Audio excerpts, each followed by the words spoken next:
50%. Okay, apply sikit dulu. Buka. Tengok sini. Then you buka, suruh tengok. Then you tengok whether dia punya crease itu okay ke tak. Okay, then tutup. Then you take the blending brush.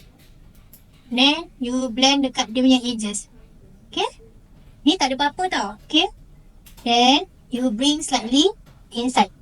Kalau mata dia hooded, jenis macam I, mata droopy, you want to bring dia ke atas. Gitu. Because you will have to lift up. Atas ni, dia memang tak ada apa-apa. But you just blend. So that dia tak ada harsh edges. Macam so-called shape dia punya crease kat sebelah dalam. Okay, so pat, baru swipe. Then you ambil balik you punya blending brush. Just blend kat hujung ni. Okay, then you tengok cup. Tengok cup? Okay.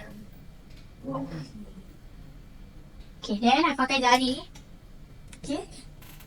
Just to top up yang colour. Kalau you pakai jari, dia lagi nampak. Dia especially shimmer lah. Dia lagi pop up dia punya colour. Just a small brush, macam ni flat brush. I ambil the lighter colour. Okay. Then I letak kat inner corner dia.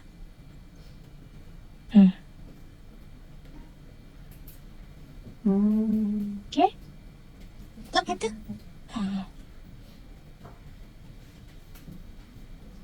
Then warna yang you pakai kat atas, you apply kat bawah. Boleh? Sama. Atas, you apply kat bawah. Okay. Sikit kat sini. After that, I suka pakai black eyeliner pencil. So, I just create that soft punya eyeliner look. What I will do is, I ask my client to look down. I akan tight line yang kat sebelah dalam. Okay? So, tengok sana. Then you lift up a bit. Then, okay tak? Always ask jangan main tonyo je. Then, slowly lift up. So, sebelah dalam. Okay? Okay. Now you look at. Okay. What this will do, dia give macam you pakai eyeliner. Okay? Nampak tak? Macam sini, dia macam ada eyeliner, but it's a soft eyeliner. Okay, then yang luar ni, I will bring slightly up.